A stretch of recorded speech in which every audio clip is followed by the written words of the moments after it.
Welcome to our GG event on hacking productivity with Google Extensions. Welcome, everyone. Yeah, thank you so much for joining us on this, Wednesday evening. Chantal and I are very excited for you to join us. We're going to have a very nice session where we're just going to talk about extensions that really help us streamline our workflow as teachers.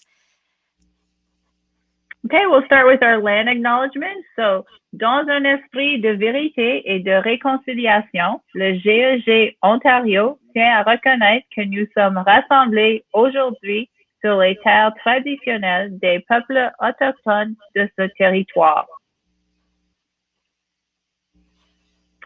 GEGs are independently run communities of educators who inspire and empower each other to meet the needs of students through technology, both in the classroom and beyond.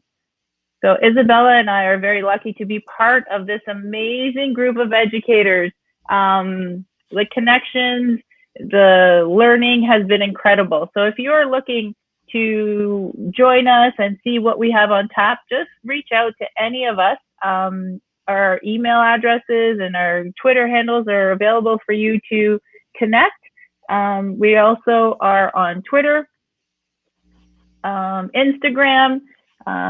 So you can see our email address, our connecting for you to connect. So we'd love to hear from you. Make sure you give us a shout out. So Isabella is going to share with you all of her expertise tonight on extensions. I'm Chantal Ross. I am the co-host. So we'll let Isabella take it away. Yeah, thank you so much, Chantal. So, as Chantal's mentioned, I am a high school science teacher here teaching at Toronto at one of the independent schools. I'm also the EdTech Integration Program Coordinator at our school.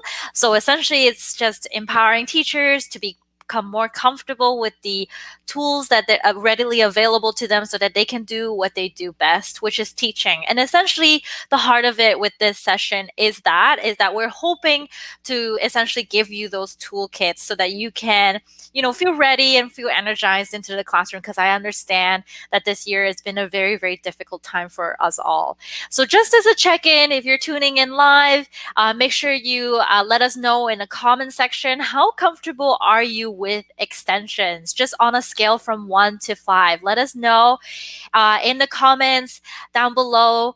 It would be fantastic to know. Chantal, how comfortable are you with extensions?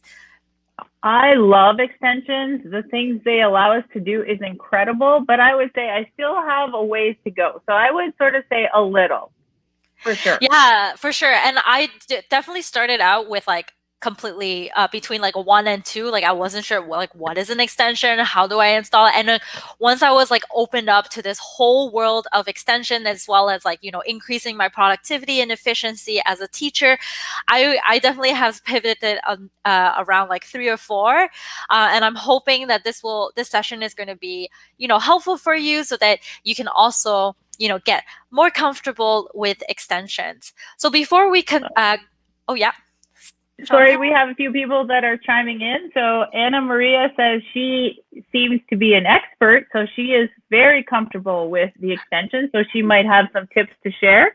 Amazing. And Cassie is feeling she's a little comfortable. So so she's definitely feeling pretty good about it, but there's always room to learn.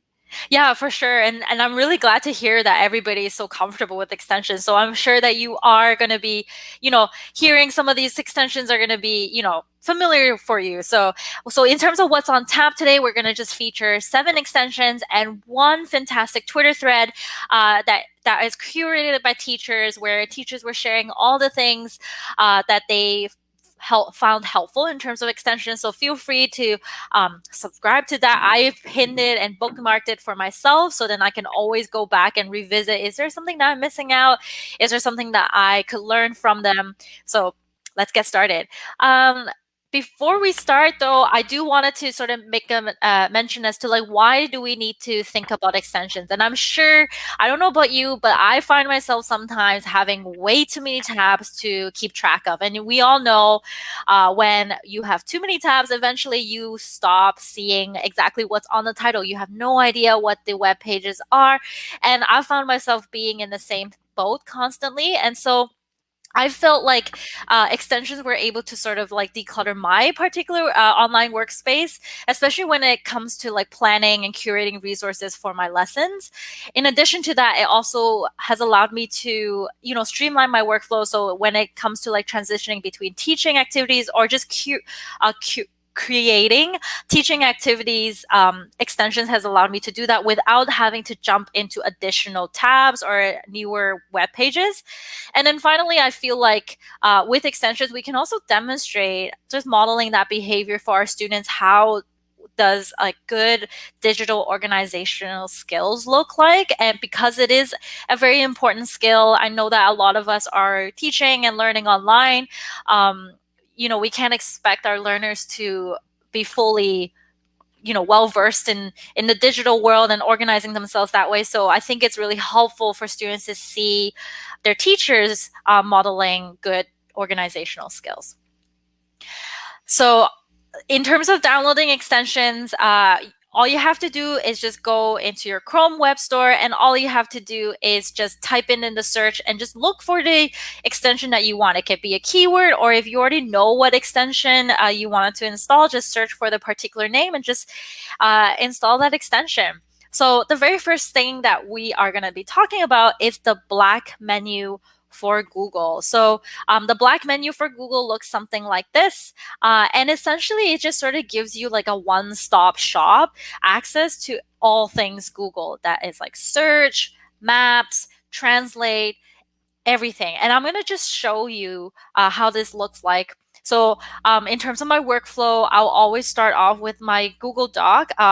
Our school is a Google school, so that's why everything is on Google Drive. So if your school is a Google school, this is a very fantastic extension for you because it really avoids having you to go into additional tabs, which still keeps your workspace clean, but you still have access to everything that you need.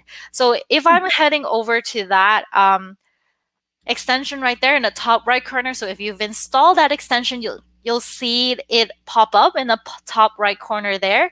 Immediately, you'll see you have all these different tools that is readily in your fingertips. Let's just say I'm trying to do a particular session on UN SDG goals. So I don't even need to go into a different tab and search for Google. I can just simply go into my black menu for Google, and there I have it. I have an embedded Google search bar within my doc. So I see that I have this particular link, and all I have to do is just, copy this link address, and I'm just going to save that into my doc. And there I have it. I don't even need to keep it like that. I can actually just summarize it as UNSDG, highlight that, and link that for myself, and boom, everything is done within my workspace. So I'm still on my Google Doc. I'm still curating all these activities.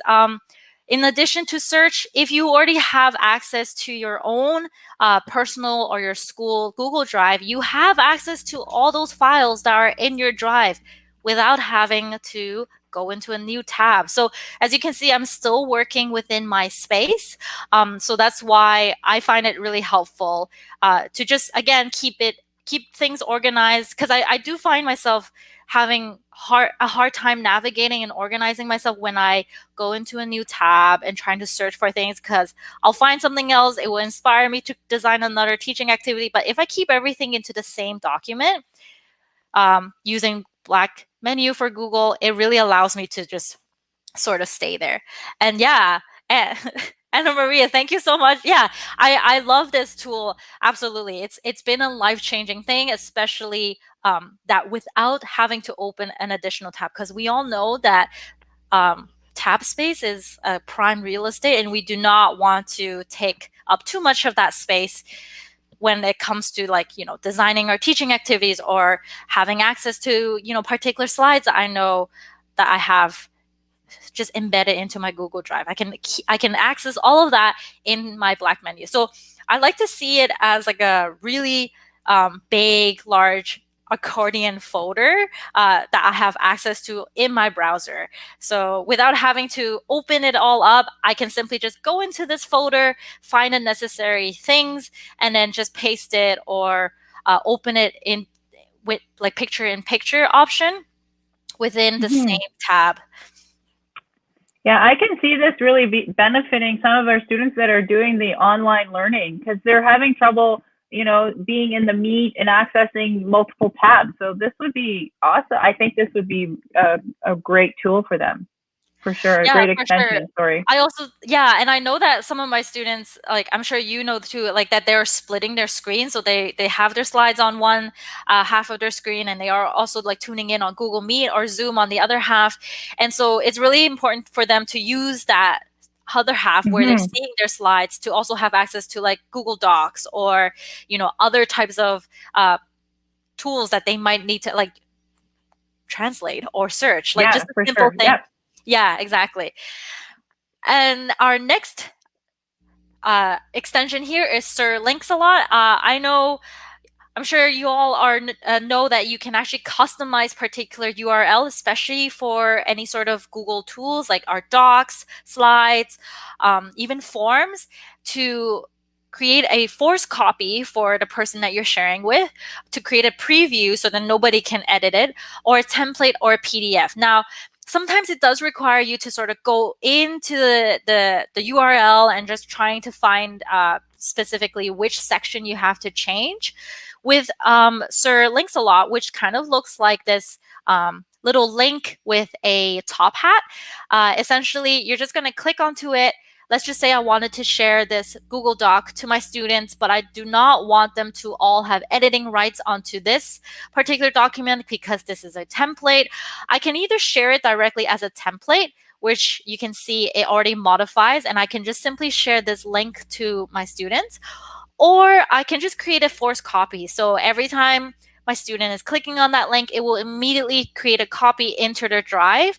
I find that's really, really helpful with my younger students because then I can ensure that every time they click on my resource links, there is a copy that's living in their drive. And then the next thing that they need to do is simply just moving those documents into specific folders. So I find a forced copy really is helpful for my younger students to really keep themselves organized.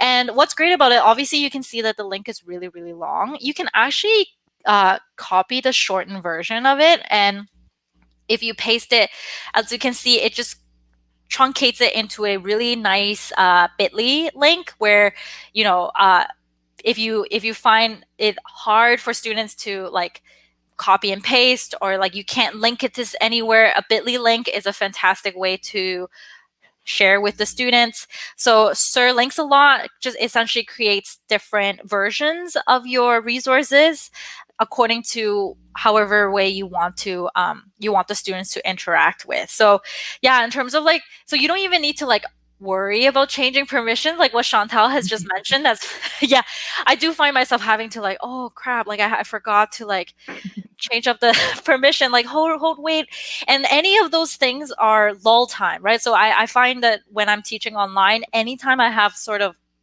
lull periods, because my students can't really see me fiddling around with things, all they're really seeing is my face just trying to like hover over certain things.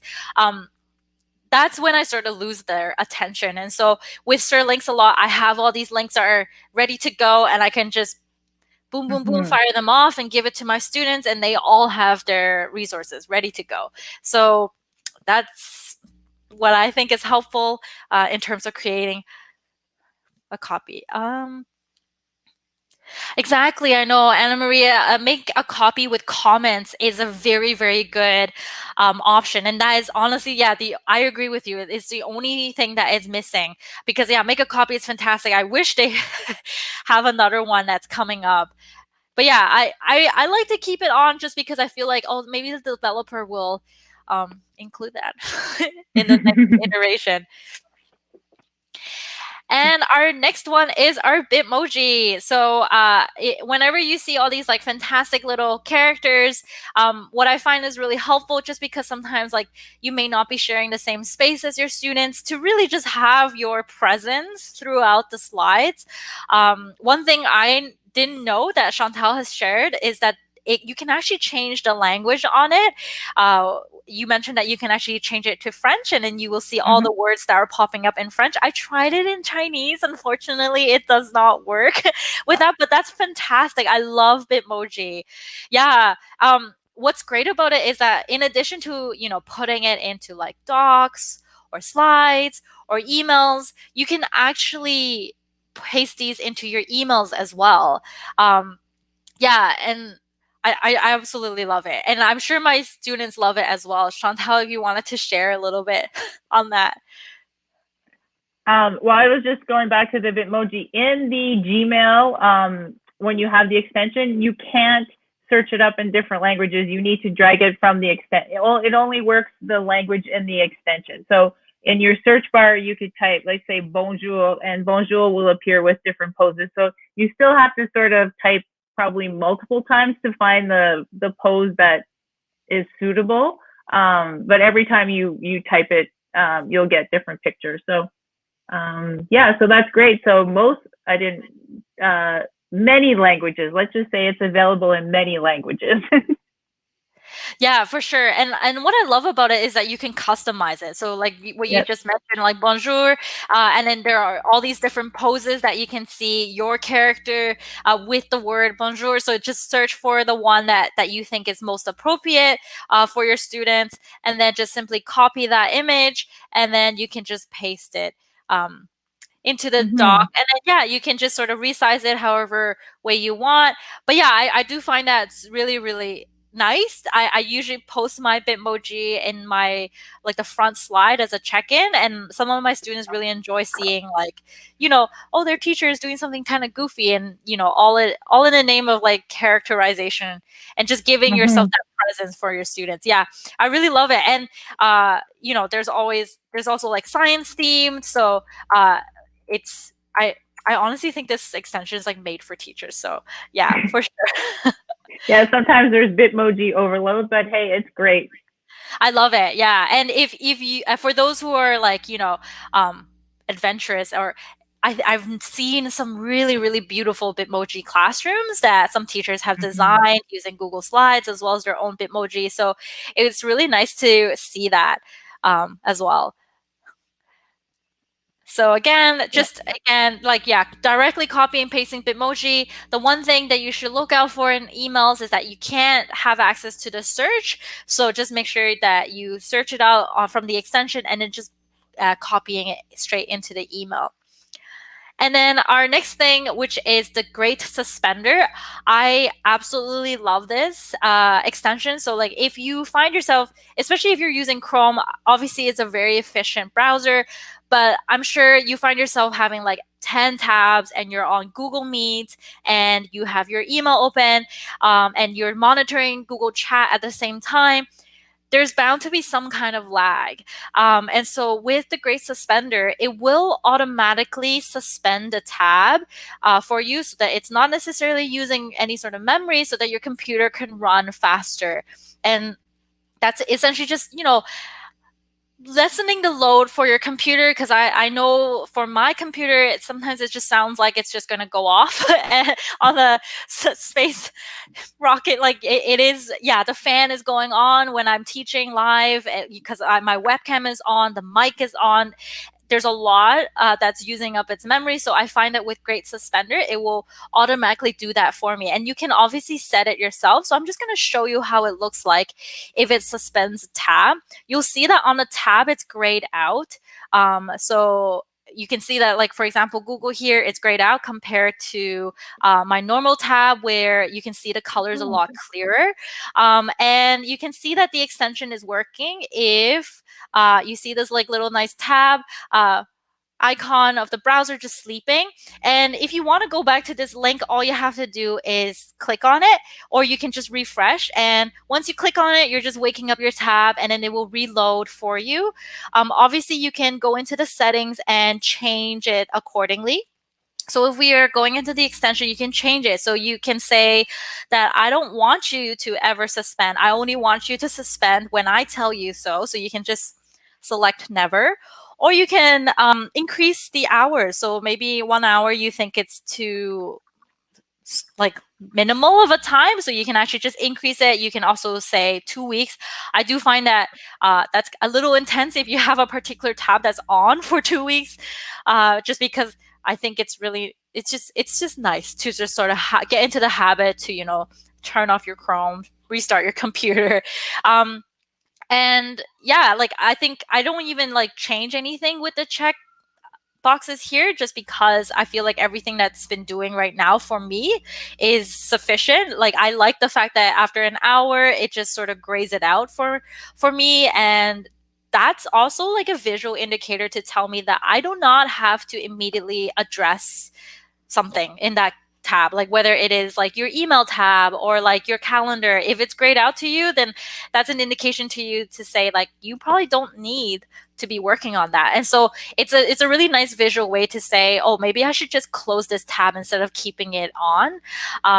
And also it could be a visual cue for you to sort of maybe revisit that tab. Like, what did you forget? Is it like an appointment that, or like an email draft that you are just completing? So I like the Gray Suspender, and I know a lot of teachers would find it beneficial because we all have experienced some form of lag on Google Meet, and I honestly think this extension has helped me out a lot in terms of like sort of muting those tabs when I'm teaching. Yeah, and I know a few teachers that have a lot of tabs open because they're afraid they're going to forget about a tab or so forth. We've had a few chuckles over this extension, so I think that this could come in handy for that. And you don't, at least it's still there. You're not letting it go, but it's not It's not taking up affecting space. the performance of your computer. Yeah, Exactly. Yeah. And it's for so sure. important. And I think it's such a good analogy for just compartmentalizing your workflow. Like you sometimes, yes, there might be things that you might need to go over, but you don't have to. It doesn't need 100% of your attention. And so the Gray Mm-hmm. Suspender has really, allowed me to see that. At least when I'm looking at my browser, I can just sort of say, oh, hey, that tab is probably not needed for the time being. Yeah. And with that in mind, just in terms of like also keeping yourself focused when you are planning or when you are teaching, there are plenty of extensions that allow you to stay focused. I really like the visual that comes with Forest. Essentially, when you start remaining focused, essentially you can just sort of click on the tree and start planting, and you have this really nice visual of you growing this tree, which is really, I see this as a positive reinforcement where like you are growing like life, but you are also growing yourself by remaining focused, and you are dedicated to that particular task that you are working on. And if you stop focusing, then like the tree doesn't grow as well. So I really like that visual, and I also have introduced it to a couple of my students who do really struggle remaining focused online as well, and they all have loved it as well, like just in terms of like combating distractions, because we all know there's always notifications that are happening, and we sometimes it's really hard to stay focused. You can put your phone away, but you're still on your computer and there's still notifications there. So Forest is an excellent app, and I would just show you how it looks like. So it's a really, really nice little like plant icon that's like showing you, and then once you click on the tree, it will just count down. It automatically counts down like 25 minutes to just sort of show you that you are focusing. And then you can see, so like it starts off with like a little shrub and then it will just grow into a tree. Yeah, exactly. So yeah, I really, really like that. Huh. And I like think adults would benefit from that too. I know, and like it's got little like nice like words of encouragement as well. So it's great because I know some of my students use the timer as well to sort of like do homework like just by hand, so at least they can visually see the timer and to see the countdown. And yeah, it's really nice there that Yeah, way. very cool. Yeah, and I know there's plenty, but I like Forest just because of that visualization and that those positive reinforcements that it gives. Yeah. Yeah, And finally, awesome.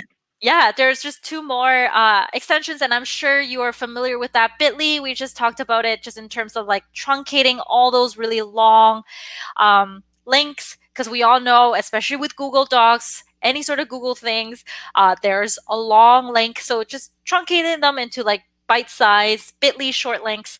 That's a fantastic tool to use. And also, finally, I love using QR codes as a way of like having the students to use their phones or their tablets to sort of get up and walk around. I've used QR codes as a scavenger hunt around around my school outdoors. So it's really important for me to make sure that those QR codes work and it's of high quality. So this particular QR code generator that I'm using not only gives you a link to the QR code, but it also allows you to download like this really good, like high definition of your QR code, which allows my students to sort of scan at a distance. Yeah, those two are Okay. fantastic way for me to, yeah, just sort of, deliver my resources in a different way. So shorter links or in a visual way that ask my students to use their personal devices to do that. Yeah. Definitely. And what I like about Bitly is you can sort of personalize them, right? So you can add, make it more personal, add your subject or your name. And then with the QR codes at the elementary level, for a lot of our students, they can't enter the websites. And it's just a quick way for them to get to a certain site or an activity without having to type it all in or copy the address. So Exactly. QR Like, codes are awesome. yeah, QR codes are awesome. And I also feel like there's a comeback with QR codes now too. Like with us all teaching online and virtually, like we want to have some kind of interactivity with our lessons. And I think, QR code is definitely coming back where we're asking our students to like scan without having to type, because then it sort of like brings them away from their computer a little bit. Mm-hmm. For Yeah. sure, for sure. And we've used them to embed voices in as well.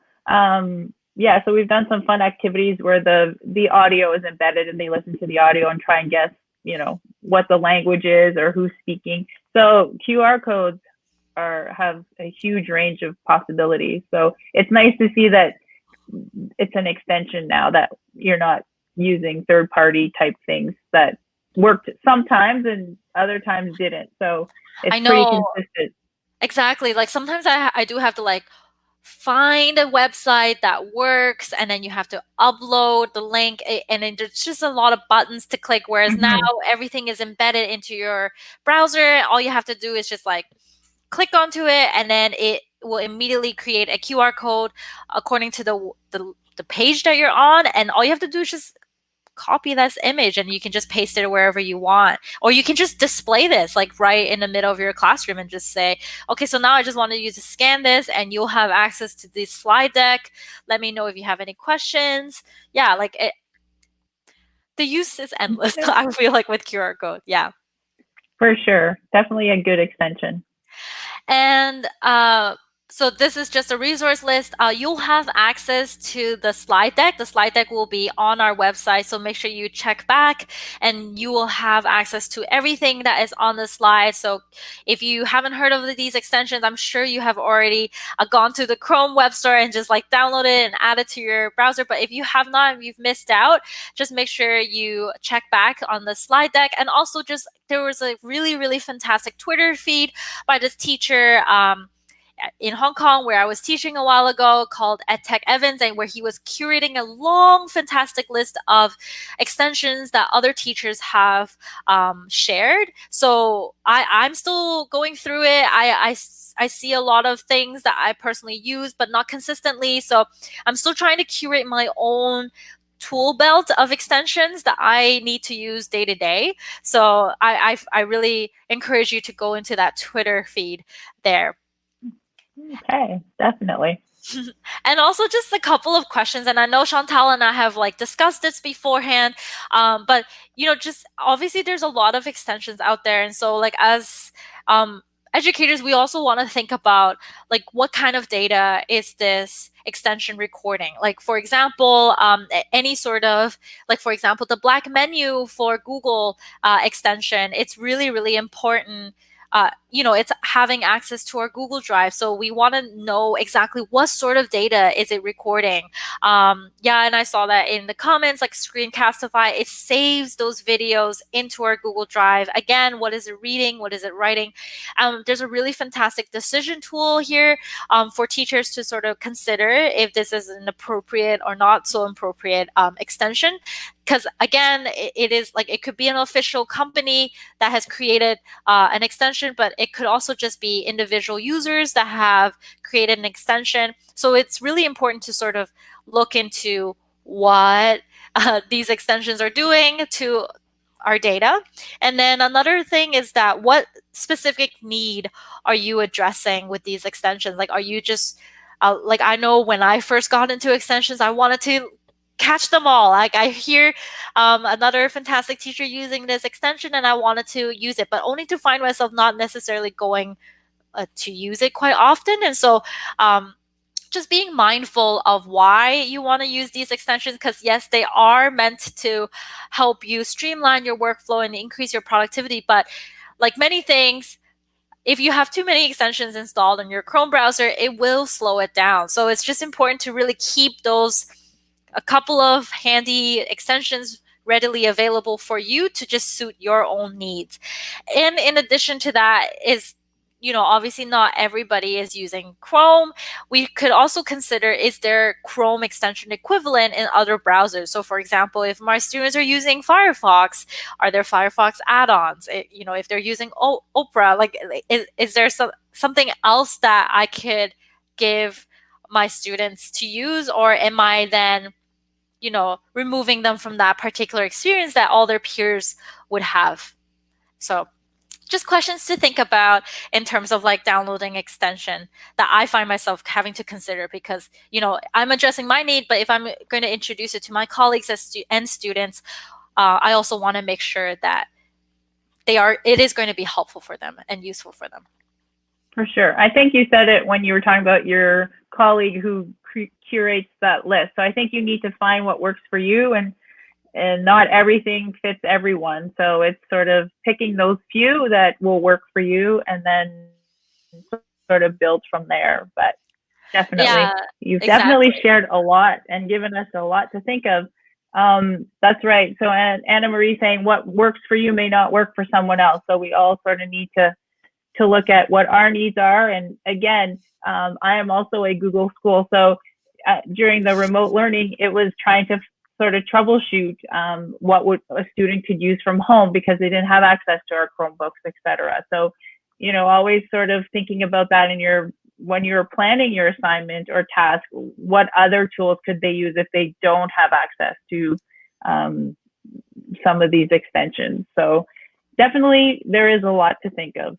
But exactly. Yes, pick your favorite extensions and learn them well.